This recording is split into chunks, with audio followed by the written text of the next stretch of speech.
this is our news for the day. Welcome to the light. I'm just gonna do an experimental video, um, more of a short form video here as we examine what's going on here. This is a 8/22/2022. Lots of crazy things going on in the world as the New World Order continues to unravel their plans. And lots of global events happen. The United States is beginning to actually increase its hegemonic power as well, which is an interesting thing to see on the global stage.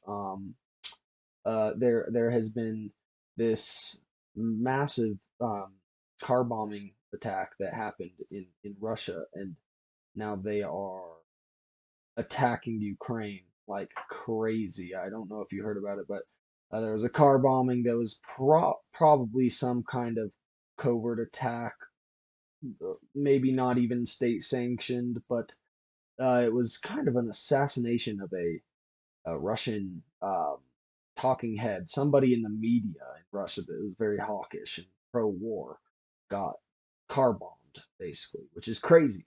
So lots of attacks happening here.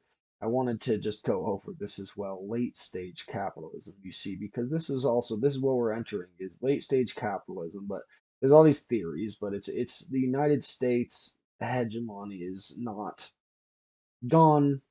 The United States in this post-COVID world is starting to flex its muscles again on an international stage after some kind of more isolationist years that we've had in the past leading up to this time of crisis, of course. Now the United States is extending its arms far and wide with partnerships and all kinds of things going on. I think right now we're in forms of crisis and processes of political intermediation, which is a kind of both precede each other and intermix. Forms of crisis bring political parties together to solve problems. More crises cause more discourse. It continues until there's international standards in place for lots of things, some of which are crises that are not huge, um, you know, causes of death or disease or anything like that necessarily, but maybe even economic crisis, of course. And let's look at the charts here. There's our weekend pump, basically. There's our weekend pump coming down though, and this is the SHIB chart. I like SHIB. It's the first token I ever um, made a like quick trade on that had a really good turnaround when I had just started cryptocurrency. So I do like it. Here's Ethereum, which I've always thought Ethereum is just the truth. This is where all kind. It's like the new internet. It's the Ethereum virtual machine though. It's just there's so many awesome things that can be done on it with the apps and the cryptocurrencies that can be built by creative developers. Shout out to Moonco. That's the developer of Frojex. Of course, we love Frojex on the channel because I am part of the core team on that with the charity outreach. Um, Here's Bitcoin. Yeah, we're looking like that. You see, and oh man, this is the thing though. If we zoom out to 7 days, it just looks nasty. Doesn't look so good. If you zoom out on 7 days and a month, I mean, now, yeah, we're just kind of at this critical support level that we've been at this whole month. So maybe this really was just a bear market rally. We could go lower. Ethereum could go lower. I definitely think SHIB could go much lower. I think SHIB definitely will see potentially maybe even tagging you know not just down to this low, but down to possibly even a lower low.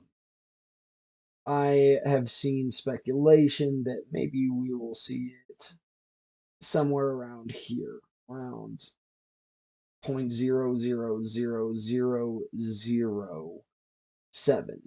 And yeah, I mean, that's kind of crazy to think about, but SHIB's the most volatile. Very good for trading, though, in that way. Um, Now, what's going on in blockchain? It's always growing. it's the technology of the future, and all of human civilization will be built into outer space with blockchain technology. It's very important. Um, it's a global system already, right? This is part of late stage capitalism. Um, Bitcoin and the creation of Bitcoin from the anonymous creator Satoshi Nakamoto was a response to the 2008 financial crisis. Now we're finally getting political intermediation, but it's not so nice. We have Gary Gensler each this is a Fox article, but seriously, it has been unconstitutional. I mean, you just look at the coverage of this. You can go read this for yourself. I mean, it's insane. He's basically wanting to change the standard that's been used for over 40 years to determine what is a security. It's the Howley test. Now he has his own standards, and they acknowledge that cryptocurrencies at most are maybe a commodity, but yeah, these folks in traditional finance hate it still. They don't understand that there's going to be tokenized securities. So what I would say to this angry man here, Gary Gensler, is don't worry, Gary. There will be tokenized securities for you to regulate as much as you want, but you just need to take it easy. And this is an interesting article here and an interesting topic. When will DeFi and TradFi, traditional finance, intersect? Well, tokenized securities. You know, that's what it's going to be, and then these TradFi guys won't feel so left out, and they're already finally allowed to trade a bit of Bitcoin with BlackRock getting in. So there's a lot of things happening right now, a lot of bullish things. But if you just look at things from like a fundamental analysis and what all these experts are saying, I mean, they're looking at the prices and they're saying this whole rally, basically, they've been saying it was, a sham, a scam pump, and it's gonna go lower lows, and we haven't seen it. Basically, the attitude is it's gonna get worse before it gets worse. It only gets worse before it gets worse again, and then it gets better, of course. But it is yet to be seen if we are, already making a new bull market here, or if this is just kind of the pre-capitulation final throes of the bear market as we're in the ninth, going on the 10th month soon of being in a bear market in cryptocurrency. So of course, yeah, we'll stay tuned. I'll keep watching it. Keep doing your own research, and do as you see fit with your money. This is not financial advice. I do have to say that. But yeah, I hope you enjoyed the insights and commentary on the channel. And let me know what you think about this form on the videos. Always like to see the comments and give me a like, share, and subscribe if you like. And have a great night, y'all.